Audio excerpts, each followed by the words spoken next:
बच्चन बोला सुंदरी ककड़ी कहाँ चली तू। से खीरा, कल खीरे से बोली ककड़ी, से गमला, से घड़ी,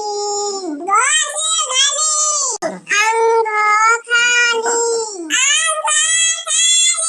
चो से चम्मच,